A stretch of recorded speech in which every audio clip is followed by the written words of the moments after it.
Welcome to Alaska Weather, a production of Alaska Public Media and the National Weather Service, Alaska Region. Produced and broadcast daily from the studios of KAKM, Alaska Weather provides complete forecasts, public, marine, and aviation for all of Alaska. Alaska Weather is made possible by the following sponsors.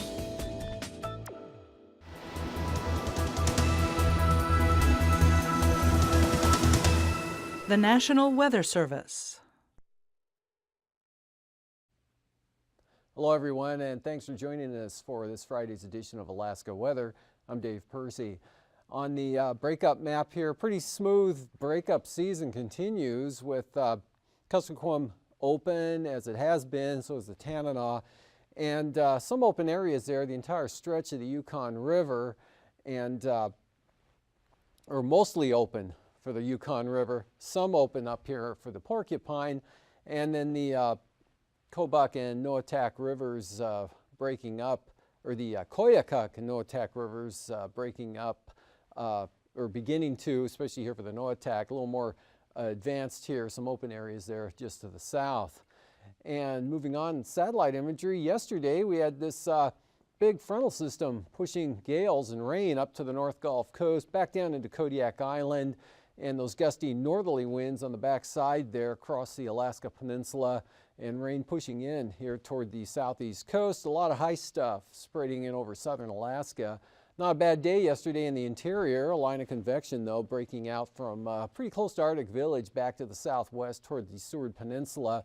And out west, another system pushing into the far western Aleutians, coming across the Komodorskis, spreading rain and some wind in out toward the Shimia area.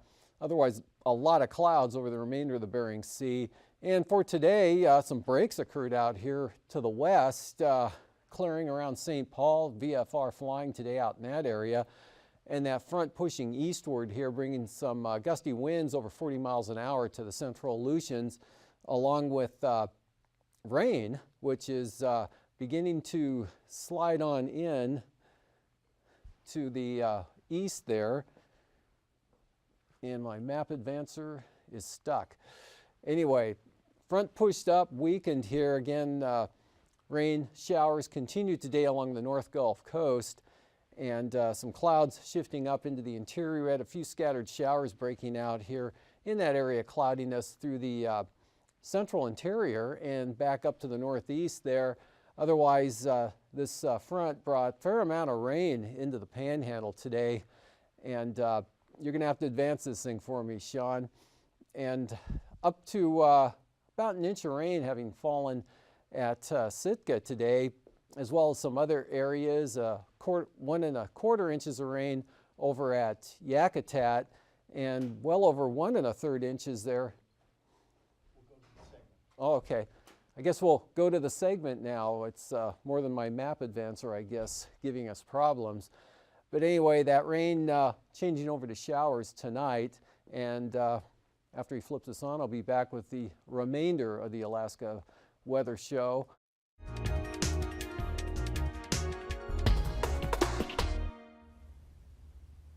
Good evening. I'm Harry Keeling, and on behalf of Alaska Public Media and the Alaskan Aviation Safety Foundation, welcome to Hangar Flying. Our guest this evening is Jen Armstrong. I've had the pleasure of knowing Jen for a couple of years. She's an incredibly talented young woman with boundless energy. Jen grew up traveling around the country as her father was in the Navy. She graduated from the U.S. Air Force Academy, and while there, she was on the swim team. She started her Air Force career as a communication and information officer and served a number of different places stateside, also overseas, including Korea and Uzbekistan. Jen left the active Air Force and joined the Alaska Air Guard where she went to pilot training, and she's currently flying the C-130. She recently upgraded instructor pilot status in the 130. Jen, thanks for your previous and current service. Thank you. Thanks for having me. I'd like to start with your ideas on leadership. I know there are young men and women in our audience that hear all that you've done and the opportunities you've had. What would you say to young people who might be interested in going into flying and business?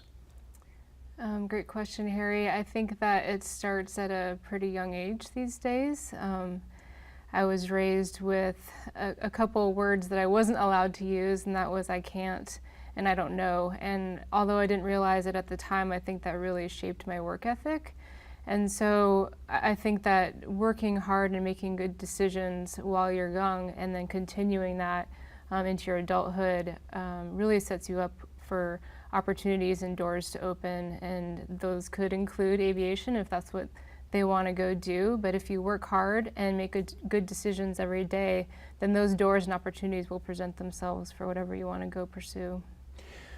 So making good life decisions, what can that mean? It can mean, especially as a young person, I think these days you have a lot of peer pressure or pressures that probably you and I didn't have to confront head on when we were younger. And it just means, you know, employers and military and corporations are looking for people that make good decisions all the time and set themselves up for success. So that could mean, you know, not doing drugs or not getting a tattoo on your neck or certain locations that the military doesn't allow. You know, not drinking and partying and making bad decisions that way. Not putting a blemish on your record, if you will. Those decisions, those small decisions every day can lead to doors opening for you in the future. And those are the kind of things that employers are looking for. You know, as a pilot, they're relying on us to make good decisions in the air. If you've shown a track record of bad decision making, then that usually doesn't set yourself up for success and being a potential hire for those kinds of organizations. What great advice. So, folks out in the audience, young people out in the audience, it boils down to this. If you want to be like Jen and become an Air Force officer, don't do something stupid when you're young because it'll stay with you forever. Make good life decisions. You know, we've talked about leadership and flying a little bit, and I want to get you back on the program and talk a little bit about flying the C-130 and about the Guard. But let's talk a little bit about your business, the unmanned aircraft business. What does your business do, and what did Peak 3 or 3 Peaks do? Well, I started the small business along with my partners about 5 years ago, and we were involved with unmanned aircraft services. So that encompasses anything from providing subject matter experts, operators, maintainers across the country and around the world flying all sorts of different unmanned aircraft, or also referred to as drones.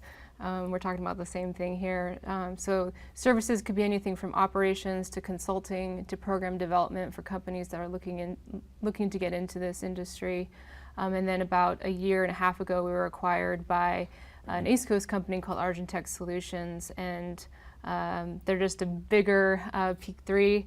They provide services all over the world in support of troops on the ground overseas, or commercial companies overseas and across the states as well.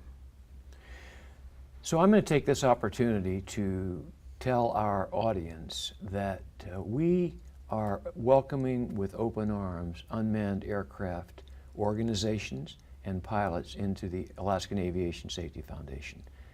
Argentech, Alaska Aerial Media, Worley Parsons are three companies that do unmanned aircraft, and they are all corporate sponsors in the Safety Foundation.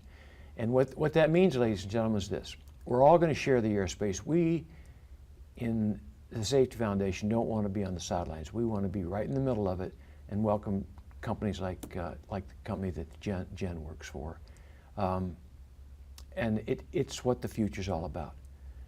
Jen, we've run out of time today. I'd like to get you back in and talk about the Guard. So if you agree, we'll have you back on the program, and I appreciate your being on tonight. You bet. Thanks.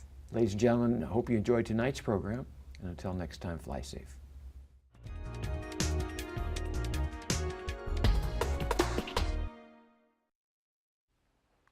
Welcome back. Well, on today's chart here, we've got weak low up over the interior and some scattered showers, variably cloudy skies here, mostly cloudy or just outright cloudy here over the southeast interior. but we did have some breaks over Cook Inlet, and especially this morning up in the Susitna Valley area and over toward Palmer. Clouds and showers today along the North Gulf Coast, and then the area of rain here, that south to north flow, gradually shifting inland, so began to change over to more showery conditions, less continuous on the rain here, especially back toward Elfin Cove and Yakutat. But some pretty good rain here through the central areas and on down to Dixon Entrance. And again, rainfall amounts ranged from about 1 2/3 inches at Sitka. That's a 12-hour amount for today. And otherwise, Haines and Juneau had about an inch of rain, 1 1/4 inches falling over at Yakutat. And some areas of clearing out here over the Yukon Delta and the Seward Peninsula on up into the northwest valleys there. Kivalina, clear skies this afternoon. Quite a few breaks in over the Kobuk Valley as well.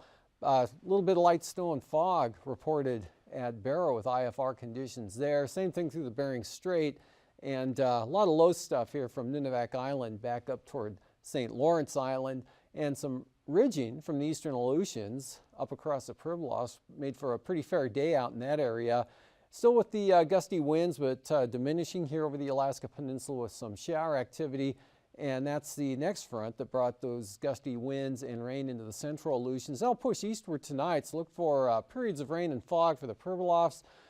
Breezy conditions, rain and fog also for the eastern Aleutians, and that rolling on into the Alaska Peninsula, False Pass, maybe Cold Bay after midnight tonight. It stays dry, Bristol Bay on up the west side there with just some isolated showers over the Kilbark Mountains, scattered showers along the Alaska Range, also over the southeast interior, down to the North Gulf Coast, kind of in a diminishing mode. And for the interior, variably cloudy, some scattered shower activity from the eastern areas into the Koyukuk Valley. Low clouds, fog, flurries, IFR, eastern Arctic coast, conditions better back to the west, showery over the Aleutians. And for the panhandle here, we've got this low now tracking eastward along with the upper center, and that's going to push that front eastward, so it's going to rain just about all night long here over the southern southeast coast. That'll become more showery back up to the north there. And again, the continuation of the showers along the North Gulf Coast. And then for tomorrow, numerous showers here, the upper level trough right over the area there tomorrow, so it's going to be a very kind of cool, definitely unsettled, wet day there, with some of those showers maybe on the moderate side, but that'll begin to trend down late tomorrow afternoon, and especially during the evening, begin to get a little more scattered here as this thing finally shifts off to the east. Higher pressure building in over the Gulf of Alaska, Kodiak Island, so dry conditions, south central Alaska, North Gulf Coast. Could see some sunshine over the Copper River Basin, maybe even Prince William Sound as well in the peninsula. Showers developing in the afternoon, maybe some isolated thunderstorms there over the central interior.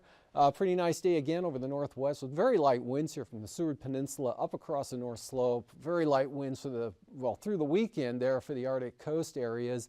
And then that front brings increasing chances of rain here with probably some small craft advisories for the southwest coast. Periods of rain, the Alaska Peninsula, gusty winds maybe 30-35 miles an hour, mainly around Cold Bay. And that front right on Unalaska and Dutch Harbor tomorrow afternoon breaks out the showers back to the west, and those end as you get out toward Kiska Island. And then for Sunday, still basically high pressure, although the center shifts off to the east there toward Mackenzie Bay. Still looking at really light winds, light variable to no wind at all on the eastern Arctic coast, so areas of low clouds and fog there. There will be some breaks probably even along the coastline there, as well as over the North Slope. And down across the Brooks Range, scattered showers, or even isolated to scattered showers with just a risk of a thunderstorm here along this trough axis from the central interior on over toward Eagle and maybe the upper Tanana Valley areas, but nothing too significant at all. Looks pretty good here over the Copper River Basin and south central Alaska, especially early in the day. Then we've got this moisture sliding northeastward, a fair amount of moisture actually back to the southwest here, so rain for Bristol Bay, Kodiak Island definitely, and a swath of rain back to the northwest there across the Yukon Delta to St. Lawrence Island. And this whole area sliding northeastward up Cook Inlet. Probably roll into the northern Cook Inlet area, Anchorage, Palmer, and even the Susitna Valley Sunday night and continue into early Monday, but no rain at all for the southeast coast on Sunday, with hopefully some fair amounts of sunshine there, although the clouds won't be completely gone. Another trough out here to the west, and the next front pushing in, driving some wind and rain into the western Aleutians. For the temperatures today, mostly in the 40s and 50s just about everywhere. That temperature regime obvious here over the southeast coast, upper 40s to lower 50s, and 40s for the North Gulf Coast, Prince William Sound, about the same there in the Copper River Basin. Mid 50s here across south central Alaska. Kenai stuck at 45, Seward at 46, upper 40s there across Kodiak Island. Up in the interior there, temperatures in the upper 50s, in some cases high as the mid 60s there. Up in the Tanana Valley, Salsa had 65 this afternoon, 59 at Eagle, 59 also at Tanana, and 55-degree reading over at Fort Yukon. Bettles 52. In the mountains they're much chillier with 28 at Anatuvik and Umiat Airfield at 24. Teens here, central Arctic coast, but Kaktovik, Barter Island, up to 34 degrees this afternoon. Upper 20s to upper 30s here in the northwest. Nome came in with 44, 54 in McGrath, and lower to mid 50s all the way down to the Bethel area with 55, 34 at Macoriac, 29 at Savunga, and out west lower 40s there in the Pribilofs, 40s here lower to mid for the Aleutians. Same thing for the Alaska Peninsula. King Salmon 53 degrees and Togiak at 50. For the lows tonight, 40s for the Panhandle, 30s here over a big portion of Alaska from the coast right on up to the Brooks Range, and you drop into the teens and 20s north of there, with upper 20s here to St. Lawrence Island, near 40 for the Pribilofs and the Aleutians. And the highs for tomorrow, mildest here in this redder area there from the southwest to northeast here, with some areas again possibly into the lower 60s once again, but mostly in the upper 50s to lower 60s there, 20s to maybe lower 30s for the Arctic coast North Slope. Day much like today temperature-wise for the Panhandle.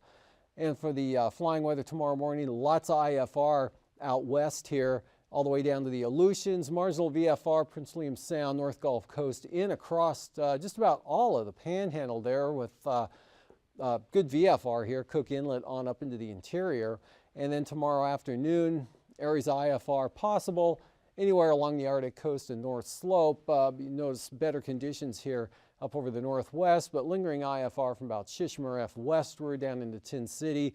Could be a marginal day there for St. Lawrence Island, but lots of IFR here for the Aleutians into the northern Bering Sea, and hanging on to mostly marginal VFR conditions here over the southeast coast, although it'll be improving throughout the day. For Anatuvik, VFR there, same forecast for Adigan, Lake Clark and Merrill, both in the VFR forecast range, as well as rainy. And for windy, conditions look VFR, Isabel VFR, Mentasta VFR as well, Tanita open, Portage starting out marginal, becoming VFR by noontime, and Chilkoot and White marginal, again trending upward, probably becoming VFR later on in the afternoon. And for the freezing levels, 4,000 feet here over the interior, 2,000 feet aligned just about with the Brooks Range on into the Bering Strait, 4,000 feet here out over the Bering Sea, and then cooler air aloft, that trough pushing eastward, so that's going to shove the warmer air in the front off to the east. This is early tomorrow morning, and that'll be even farther east tomorrow afternoon. And icing threats above about 5,000 feet in the mixed variety here of the over the southeast coast, and possible areas up over the interior, and then with the moisture in that next front spreading eastward, mostly above about 5,000 feet, light to isolated moderate rime icing from Nikolsky up to about Pilot Point, maybe back to Cape Newenham and western Bristol Bay. Moving on to the upper trough here, that'll be slipping eastward there and sliding across the southeast coast during the day tomorrow. So the main jet to the south, that leaves you in a cool showery pattern that'll begin to taper off tomorrow night, but probably linger into early Sunday, but definitely a lot drier conditions coming up as this ridging here builds right up into the first of next week. And for 9,000 feet low here in the Bering Sea, winds maybe up to 30 knots here on the eastern side of that system, pretty light winds from the Gulf of Alaska all the way to the Arctic coast there, as well as over the Panhandle, northwesterlies 25 to 30 back west. And then for 3,000 feet, 5 to 15 knots along the Arctic coast up there, light variable winds over the interior, right down into the ridging here over south central Alaska. Trough pushing eastward, winds no problem there for the Panhandle, 20 to 25 knots out over the Aleutians, a little stronger back over the far western Bering Sea. Turbulence pretty smooth, most areas, Arctic coast into the Gulf of Alaska, Kodiak Island. And then with the stronger winds, mechanical turbulence, light to isolated moderate here from the eastern Aleutians, Alaska Peninsula, back up to maybe Nunivak Island. And it could be a little bumpier here, but nothing very serious at all there for the northern southeast coast, otherwise smooth. And out west with that next system pushing in, or the winds increasing, could lead to being a little bumpy out in that area. And for sea surface temperature, cold in the north, warmer to the south, about sums it up there, and even warmer here in the Gulf of Alaska and of course along the Panhandle. And the sea ice looking like this, still some heavier stuff, northerly winds out there, this stuff's sliding southward, so as it does that, that's just going to increase the rate at which it melts, and that'll continue for the next 4 or 5 days. And then for the marine forecast here, Clarence Strait, southeast 15, southeast 20 for Saturday, Stevens Passage. Small craft advisories tomorrow afternoon for northern Lynn Canal. Small crafts here on the southern coast. Actually, small crafts all along the coast due to the seas, but 25 knot winds on the south side, 15 up north. And then same direction, or same speed, but west-northwest along the coast there. Northwesterlies up to 20 for the south coast. South 20, Lynn Canal. Lighter, more variable winds in over the inside channels. Prince William Sound, light winds tomorrow, mostly southerly at 15 for Cook Inlet. Southwest 20, Kodiak Island. West turning northwest, 15 to 20 knots there for the North Gulf Coast. And for Sunday, southwest at about 20 for Shelikof Strait, maybe 15 for Kamishak Bay. And southern Cook Inlet there, look for those southerlies possibly picking up to 20 knots with 5-foot seas, but pretty light north of the Forelands. Light winds for Prince William Sound, southwest 15 for the North Gulf Coast. And for Bristol Bay, we've got southwest winds in the forecast on the light side there, but looking at small craft advisories here for the peninsula with south to southwesterlies at about 25 knots, seas 7 to 10 feet, and southwest winds extend all the way up, as I mentioned, into Shelikof Strait. And then for Sunday, southeast 15 there for Bristol Bay, southerlies 20 to 25 across the Alaska Peninsula, and 25 knot winds here from Castle Cape up to Sitkinak. The eastern Aleutians, Fox Island, small craft advisories, south 25 to 30 knots. Things become more westerly and drop down to 20 knots there for the central Aleutians. Then they pick back up here to the west, back up to 30 knots. And then for Sunday, much lighter winds, west-southwest, just 15 knots there for the eastern Aleutians, 20 knot southwesterlies for Adak and Atka, and pretty brisk out here west of Adak all the way out to Shemya, south-southeast at about 30 knots with seas about 10 feet. And for the southwest coast, southeast 25, small craft advisories there, 6 to 4 foot seas with 7 foot seas, but only 15 knot winds for the Pribilofs, east 20 for the northern Bering Sea, lighter winds for St. Lawrence Island. And then those pick up to about 20 knots. That's what's in the forecast there for St. Lawrence Island on Sunday with still 3 foot seas, southeast 15 to 20 along the coast here with seas not all that bad, southwest 15, 6 foot seas for the Pribilofs.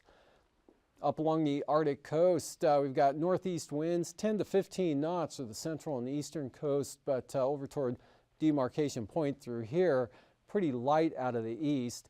Then we've got northeast winds here to the west, northeast, turning northwest there as they blow in toward Kotzebue Sound. But on Sunday, that'll become easterly, although very light easterly. Northeast winds on the light side, quite light easterly winds here for the western and central Arctic coast. And here on the east side, just variable to no wind at all there. Nothing over 10 knots with the lightest winds off to the east. And for tonight, again, this front and the rain slowly edging its way eastward, so the rain will become less continuous, more showery with time as the night goes on, but a lot of moisture out here. The main trough still out to the west will be slowly tracking eastward, so the showers will continue tonight, and mostly cloudy with scattered showers across southern Alaska, to a lesser extent up over the interior until it just dries out completely with just a few clouds up to the north and northwest. Seems pretty fair back out here to the west coast areas. Rain moving on in, currently heading in toward the eastern Aleutians. So rain periods of tonight slipping into the Alaska Peninsula, periods of rain and fog for the Pribilofs, and showers back out to the west.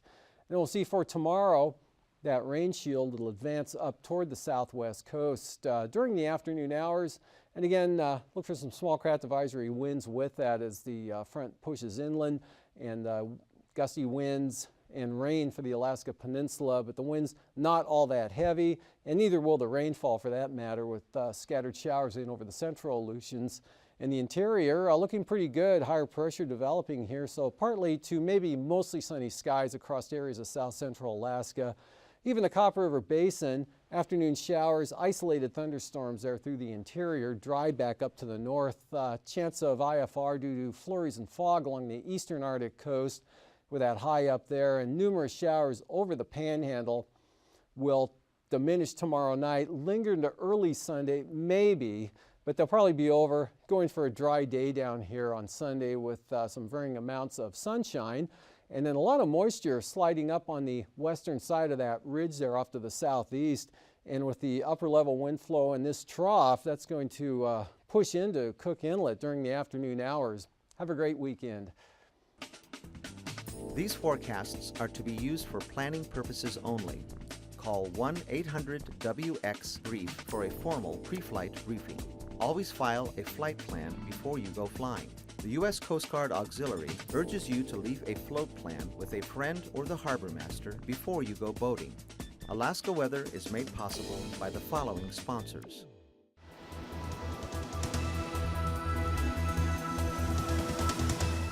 The National Weather Service.